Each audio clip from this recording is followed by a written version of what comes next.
Dr. John Vidmar is a deacon of the Archdiocese of Chicago, assigned to the Slovenian Catholic Mission Center in Lamont, Illinois. He currently directs the Baraga St. Mary's Retreat House in Lamont, Illinois. For most of his professional career, he was a social scientist managing a division of a multinational marketing research firm. He was an academic researcher at the University of Illinois, where he received his PhD. He is currently the honorary consul for the Republic of Slovenia for Chicago. He is the vice president of the Bishop Baraga Association Advisory Board. Lepe pozdrave iz Barago dom u Lamontu. Greetings from the Baraga guest house in Lamont. My name is Deacon John Vidmar, and I'm the deacon at the Slovenian Catholic Mission in Lamont, Illinois, which is staffed by the Slovenian Franciscans. I'm also director of what's now called the Baraga St. Mary's Retreat House, and I'm doing this presentation from its dining room. And the plaque to Bishop Baraga, when this house was dedicated in 1949, is right behind me, and I'm going to move a little bit so you can see it.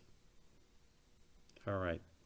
The topic of my discussion today is the celebrations of Baraga Days in 1930. There's some confusion. Some people think it occurred in Lamont. Others think it occurred in Eagle Harbor. The fact of the matter is that there were many sites.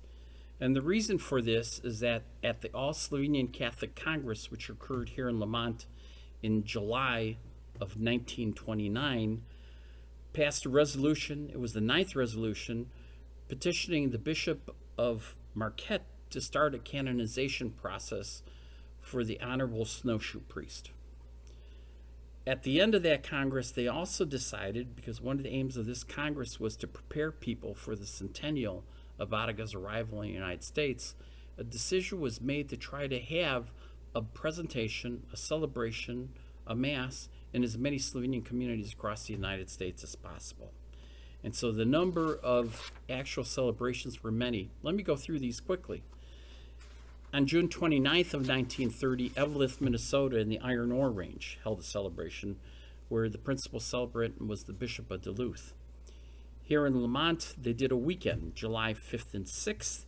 It was the first anniversary of the All-Slovenian Congress, which had occurred on that weekend the year before, and that started a tradition which continued to almost 10 years ago of having something called the All-Slovenian Catholic Pilgrimage here in Lamont on the weekend closest to July 4th. The celebrations then moved up to Marquette, Michigan on August 9th, which was a Saturday, and it was a Mass with the bishop. And then on the next day, there was a long car procession that went from Marquette to Calumet, and Monsignor Rijek, the longtime pastor of St. Ignatius in Calumet, had a Mass there as well, which was attended by thousands of people. And then the car procession moved north to Eagle Harbor, to one of the last churches that still stands, which Baraga actually helped build with his own hands. After that, Steelton, Pennsylvania had a celebration on August 31st. The next day, on September 1st, the Slovenians across the state of Wisconsin gathered at Holy Hill, which is a pilgrimage site which is staffed by Franciscans, just a little bit north of Milwaukee. Cleveland, Ohio held its celebration in the middle of October, on October 13th, on a date that they commonly used to go to the Grotto of Lourdes, which was then called Providence Heights. It's now actually a section of Cleveland. And to this day, people in Cleveland still go to what they call the Lushka Vutlina, the Lord's Grotto, on many occasions to celebrate Mass. The ending of the year on December 31st saw St. Cyril's in New York City on St. Mark's Place, actually the first Slovenian mission that the Slovenian Franciscans started in the United States in 1916. It held a celebration with an evening Mass to celebrate not just the New Year's Eve and the coming New Year, but also the 100th anniversary of Baraga stepping foot in Manhattan on the shores of America to start his missionary work. Let me go through and talk a little bit about these celebrations. What you'll notice, what I noticed in seeing all the write-ups on these that appeared mostly in Ave Maria, but also in Amerikanski Slovenac, was that there are many characters which are shared across the sites, And many of these are priests. And what's very important is that we had so many priests across the various Slovenian communities of the United States that were very heavily involved. And I think because many of them viewed themselves as another series of missionaries, some of them actually knew the missionaries, the 17, 18 men that Baraga had recruited from Slovenia. They knew some of these people, and they had pastored with some of them. And so this thing was a very personal experience to many of them, and I think that's why they were so heavily involved in getting the Bishop Baraga Association started. On that Saturday, on June 29th, Mass in Eveleth was held at the Church of the Holy Family, Sveta Družina. And it was a pontifical solemn Mass which is celebrated by the Bishop of Duluth, the Right Reverend Thomas Walsh. The bishop preached in English, and a famous Slovenian priest, Professor Grudin, who was from St. John's in Minneapolis, who taught there, he preached in Slovenian. The afternoon program continued in a nearby public park. The Honorable Judge Martin Hughes from Hibbing spoke.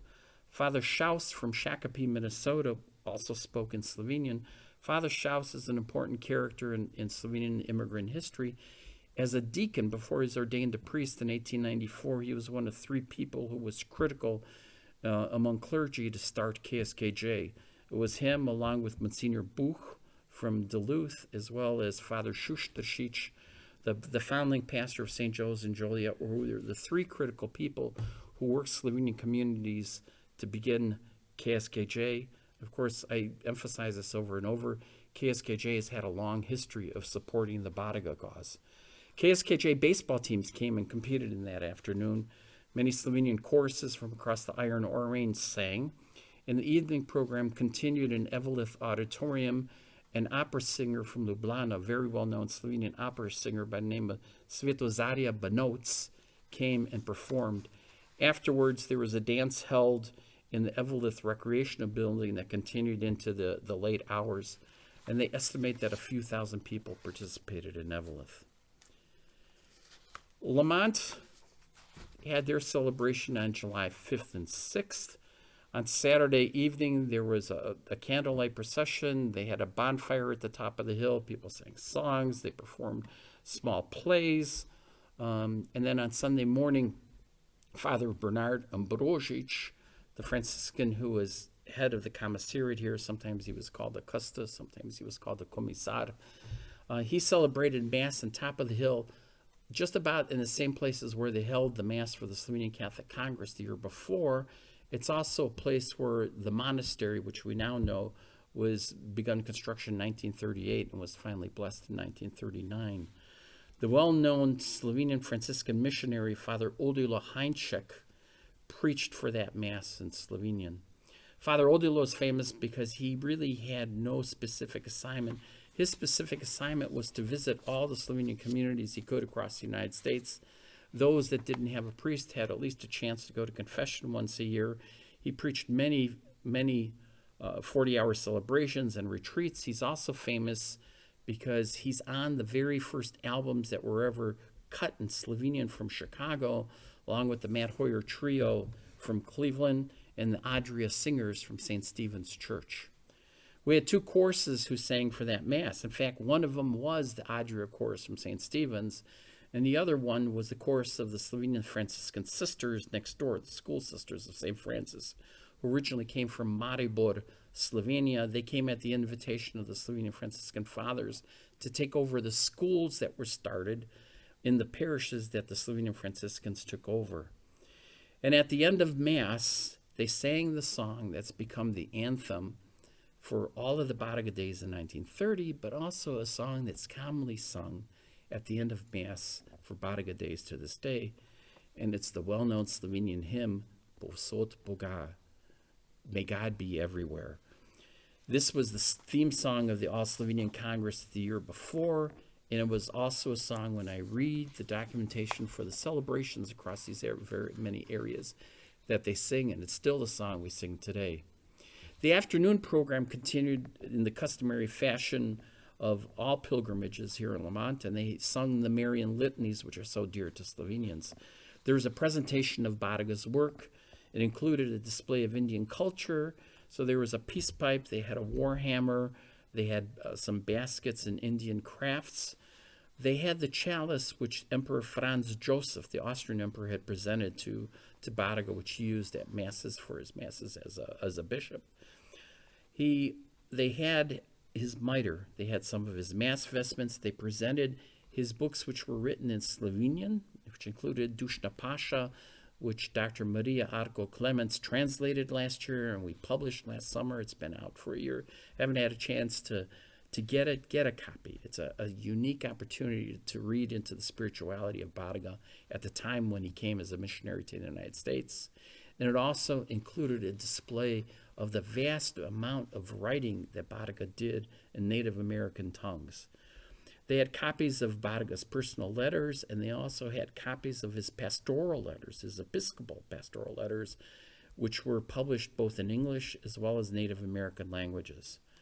At the end of that, they also took up a collection in order to start something which was a result of the Slovenian American Congress the year before, and that was a fund to help support the education of priests and their theological training. On Saturday, August 9th, the celebrations moved to Cathedral of St. Peter's in Marquette, and it was Bishop Nussbaum who was the main celebrant at a solemn pontifical mass.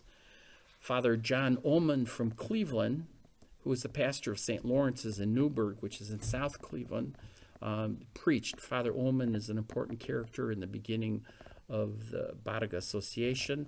His connections to KSKJ. Father Ullman was not born in Slovenia. He's American-born.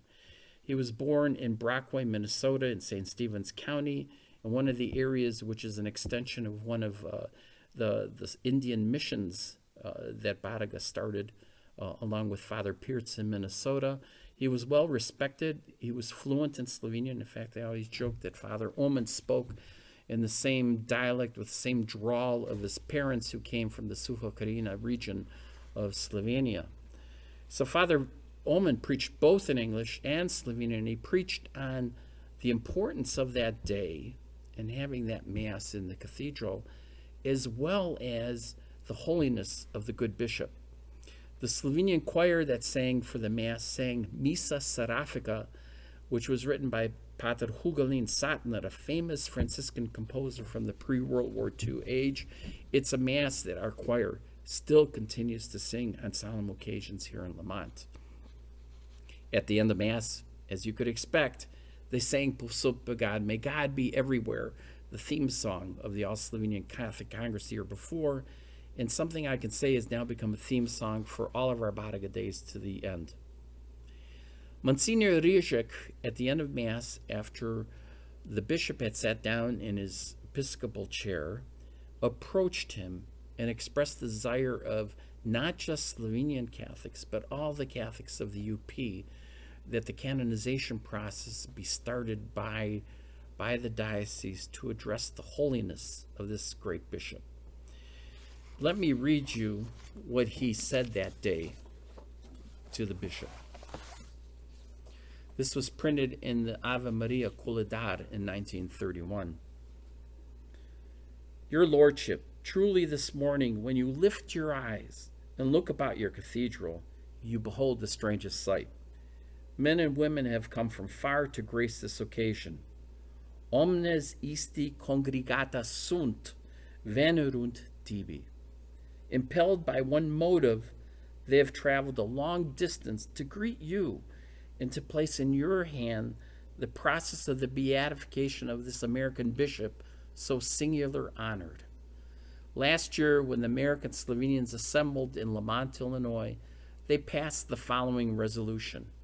This is a resolution that Monsignor Rizek and Father Bernard Ambrozic brought up to the bishop immediately after the Slovenian Catholic Congress. And that celebration on August 9th of 1931 was a solemn celebration, a recognition in public of what this petition meant to the people, not just the Slovenians in the United States, but the UP Catholics. The Slovenian Catholics of the United States assembled in their first General Council, mindful of the 100th anniversary of the arrival in America of their compatriot, missionary, and bishop, Frederick Baraga, who died in the odor of sanctity It's not a term we'd use today. Most heartily desire that action be taken for his beatification as soon as possible. Therefore, this council most respectfully requests his lordship, the Bishop of Marquette, to make the proper steps for this realization. Today, your lordship, the sons and daughters of that sturdy Catholic race from which saintly Baraga came, have pilgrimed to your episcopal city, to the grave where rests the mortal body of Bishop Baraga, down in the crypt, beneath the very altar on which you have just offered the holy sacrifice. In his commemoration, reposes among his fellow bishops and successors, the first bishop of this diocese. So preeminent were his virtues that a century of time was not obliterate his name from the memory of man. Yes, since his death 62 years ago, each succeeding generation has held him in pious veneration as a saint of God. That he is that, we doubt not. But we have come here for is to ask the divine Lord to manifest his pleasure and raise his servant Frederick to the altars for his own glory and the glory of his church. And to you, Bishop Baraga's fourth successor in this see, we entrust our guidance until we see our heart's desires realized. Now, Monsignor Rizek would not have declared it in that way. He had a great accent, which his congregation loved. I've had the chance to speak with people who served as altar boys to him, and they loved to mimic his accent, especially when he preached. So I apologize for not having his accent. The people the next day, in a long car procession, moved from Marquette to Calumet for a solemn mass at St. Ignatius Church in the morning, which was celebrated by Monsignor Rizek himself, the pastor, the longtime pastor of St. Ignatius. That was typically a church which was built for the Germans, and of course, Monsignor Rizek, as a Slovenian, having grown up in the Austrian Empire, was very fluent in German. It's one of the reasons why he spent so many years there. But it's also a church, and you can see this in the plaques in the walls of the church that name the donors for various things like the windows. You'll see many, many Slovenian names. And actually, the former congressman from the UP, the Slovenian, was also a member of that parish. Mass was broadcast over the radio so that the whole Upper Peninsula could follow the celebration. After the Mass, this long procession of cars that had come from Marquette to Calumet then moved forward, and you didn't have the kind of modern roads you have now. And these were mostly cars that were Model Ts, and some a little bit older Chevys. And what you find, so these are, maximum speed was about 35 miles an hour, and they all moved north to Eagle Harbor, Michigan. And so they visited the grave of one of Baraga's missionaries, Father Andolchek, who was buried very close by to the church. And there was this visitation was important because it was to one of the few still standing churches that Baraga not only blessed, but he actually built much of this with his own hands. If you've ever been in that church and you look at the monstrance and you realize he built that monstrance himself. The candlesticks that are on the altar are candlesticks which he formed. These are important relics. They're almost sacramentals to us. And at 3 p.m. on the stage that was assembled next to the church, Mr. Sedlar from Calumet opened the afternoon celebration by asking Father Ambrozic, the Franciscan Custos, the guardian from Lamont, if he would open the afternoon celebrations with a prayer. After that, Father Oman, the pastor of St. Lawrence's in Cleveland, spoke. Father John Chernet, the pastor of St. Cyril's, the Slovenian church in Sheboygan, Wisconsin, spoke. Mr. Francis Allegretti, a judge from Chicago, spoke.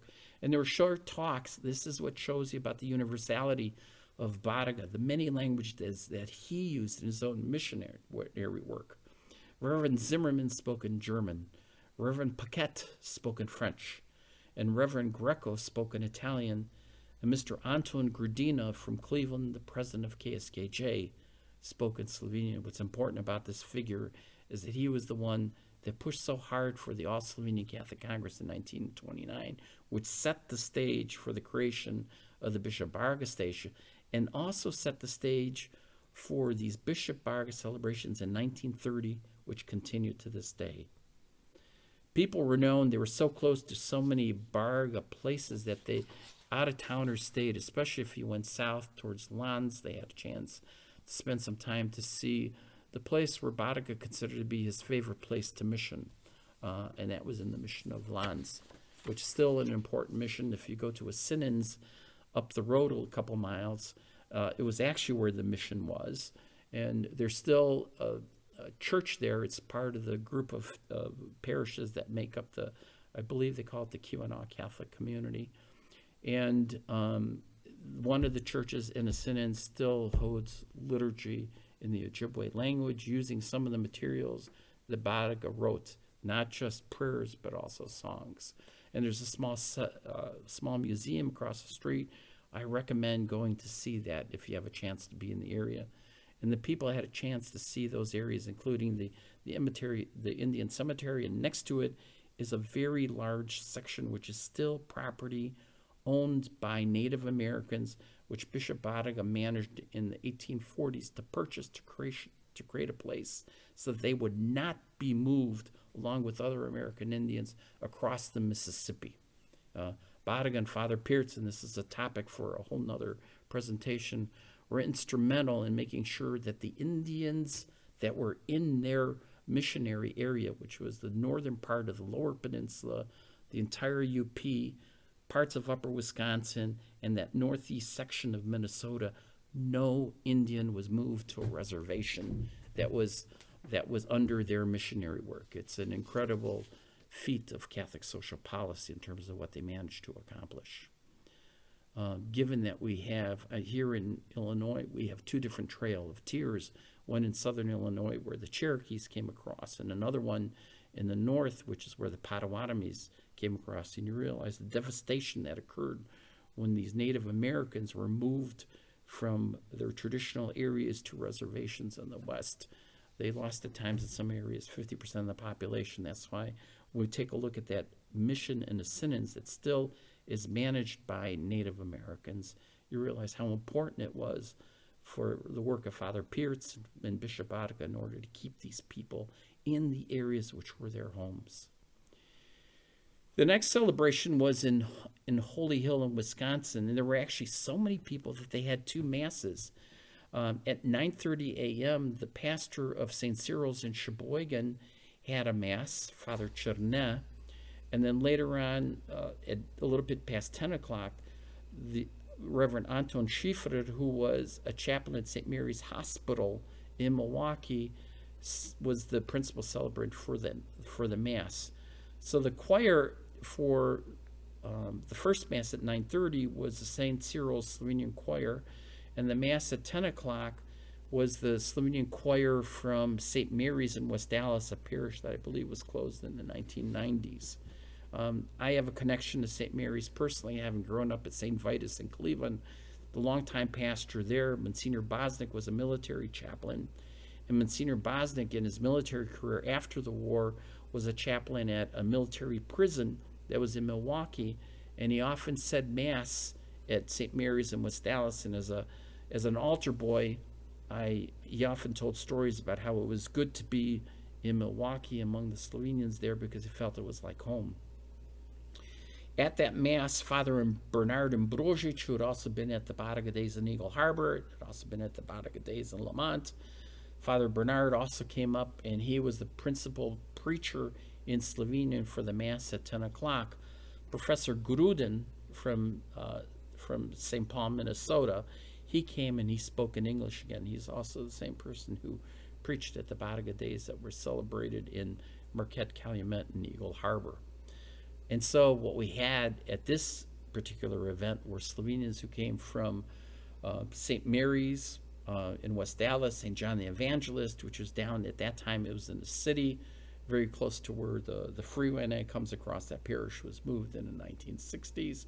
We had people from St. Cyril's in Sheboygan, and the people from the farming community in Willard, Holy Family there also came. This was quite a trip for them across those old country roads to be able to make it to Holy Hill for the celebration of Baraga Days in Holy Hill, along with all the other people from Wisconsin.